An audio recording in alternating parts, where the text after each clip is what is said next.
Assalamualaikum warahmatullahi wabarakatuh. Saya Mesya Cynthia dari Universitas Muhammadiyah Tangerang, Fakultas Ekonomi. Di sini saya akan menjelaskan satu teori akuntansi, yaitu teori informasi asimetri. Dalam dunia ekonomi, asimetri ini terjadi jika salah satu pihak dari suatu transaksi memiliki informasi yang lebih banyak atau lebih baik dibandingkan pihak lainnya. Sering juga disebut istilah informasi asimetrik atau informasi asimetris. Umumnya, pihak penjual yang memiliki informasi lebih banyak tentang produknya dibanding pembeli, meski kondisi sebaliknya mungkin terjadi. Contohnya, situasi di mana penjual memiliki informasi lebih baik, termasuk di dalamnya penjual mobil bekas, contohnya ada juga bilang saham, agen real estate, atau asuransi jiwa.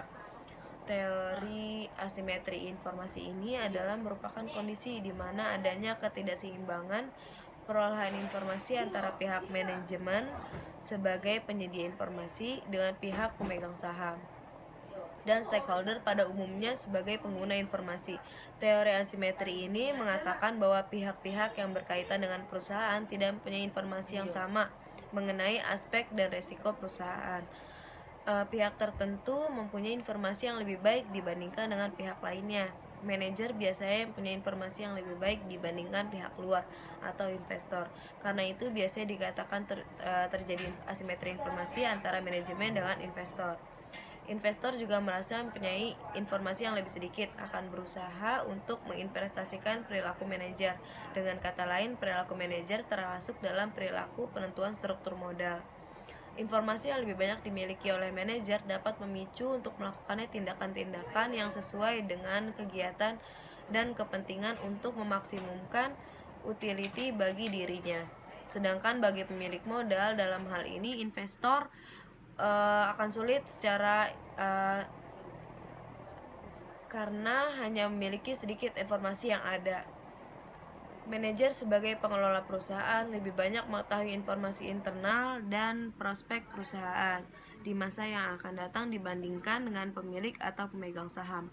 Oleh karena itu, sebagai pengelola, manajer berkewajiban untuk memberikan sinyal mengenai kondisi perusahaan kepada pemilik. Sinyal yang diberikan dapat dilakukan dengan menunjukkan laporan keuangan. Asimetri informasi ini menjelaskan juga memiliki informasi yang lebih lengkap mengenai kondisi perusahaan dengan kondisi luar. Saat harga saham memiliki nilai harga yang sangat tinggi, manajer akan cenderung mengeluarkan saham-saham memanfaatkan harga yang terlalu tinggi. Tentunya pihak luar atau pasar tidak mau ditipu. Karena itu, pada saat pengumuman saham baru diumumkan, harga akan jatuh karena pasar menginterpretasikan harga yang sangat overvalue. Teori ini pada saat terjadinya pengumuman penerbitan saham baru, jika harga saham jatuh cukup serius, pemegang saham lama akan dirugikan. Sebaiknya pemegang saham baru akan diuntungkan karena bisa membeli saham dengan harga yang murah. Berkaitan dengan asimetri informasi ini, maka dikatakan bahwa adanya biaya asimetri informasi yang berkaitan dengan penerbitan saham. Biaya tersebut akan semakin besar jika harga saham jatuh lebih signifikan dibandingkan dengan saham. Penerbitan utang menurut pengamatan biasanya disertai dengan penerbitan harga saham yang lebih kecil. Dilihat dari informasinya, utang memiliki asimetri informasi yang lebih kecil daripada saham. Utang mempunyai pendapatan yang bersifat tetap atau bunga hutang. Karena itu, ketidakpastian pendapatan utang lebih kecil dibandingkan dengan ketidakpastian saham. Asimetri informasi dari utang tidak sebesar asimetri untuk saham. Dengan kata lain, biasanya asimetri untuk utang lebih kecil dibandingkan dengan biaya asimetri saham. Karena adanya biaya asimetri saham cenderung paling besar, manajer akan enggan untuk menerbitkan saham. Saham menjadi alternatif paling akhir dalam upaya pencarian dana. Dana internal praktis bebas dari biaya asimetri informasi. Karena itu, dana internal akan dipilih pertama kali jika perusahaan membutuhkan dana. Jika kebutuhan dana masih ada, maka perusahaan akan menerbitkan utang. Jika kebutuhan masih ada, makanya langkah terakhir adalah penerbitan saham. Teori ini dapat digunakan untuk menjelaskan teori packing order juga. sebagai langkah terakhir perusahaan dalam memilih dana. Dalam konteks asimetri informasi, penerbitan saham yang paling kecil urutan paling rendahnya disebabkan adanya biaya asimetri saham adalah yang paling besar. Utang memiliki asimetri saham yang paling kecil daripada asimetri saham.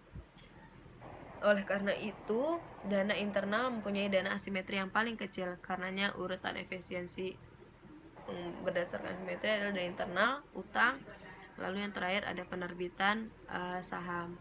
Modal asimetri ini bisa untuk menjelaskan struktur modal. Tetapi dengan adanya simetri informasi kemungkinan adanya konflik yang terjadi, adanya untuk konflik antara prinsipal dan manajemen.